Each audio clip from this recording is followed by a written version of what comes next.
هيك بنكون عملنا أحلى وأسرع منقوشة بالجبنة والزعتر بدون ما ننزع الدايت، بمكونات كلها صحية، بسعرات 380 سعرة حرارية بس، 25 جرام بروتين. أول وأهم مكون عنا هو البيض. بدي 4 بيضات، 4، 2 كاملين و2 بياض بس. تاني مكون هو طحين الشوفان. بدي آخد معلقة كبيرة تقريبا بتطلع 10 ل 12 جرام بس. ثالث مكون هو البيكنج باودر. بدي تقريبا مقدار معلقة صغيرة. بدي فانيليا، يا ريت تكون سائلة لأنه اللي بظروف فيها سكر. فلفل أسود بدنا رشة، ورشة ملح. هلا بنخفقهم كتير منيح حتى يصير عنا خليط متجانس. يا جماعة والله الدايت مو بس بيض مسلوق، قادرين نعمل كتير وصفات بالبيض بالذات. يعني البيض داخل بكتير أنواع حلويات، داخل بكتير قصص قادرين نتحايل عليهم، نعمل وصفات كتير طيبة نقدر نستمر بالدايت. أما بيض مسلوق ما حدا بيستمر، يعني يمل منه. بنضل بنخفقه لحتى تروح التكتلات اللي موجودة بسبب طحين الشوفان، اللي هو الشوفان المطحون، يعني الشوفان العادي المطحون. وهيك بنكون وصلنا للقوام المطلوب.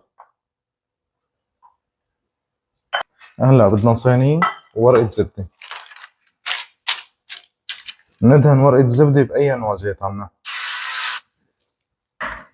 بنفرد الزيت كتير منيح على كل الجهات بحيث ما تلزق عنا العجينة. ننزل فوقها بالعجينة اللي عملناها. وآخر خطوة رح نحط مقدار تقريبا معلقة، معلقة ونص زعتر. زعتر عادي، من الزعتر السوري أو الزعتر الفلسطيني أو الحلبي حسب شو بتقولوا له.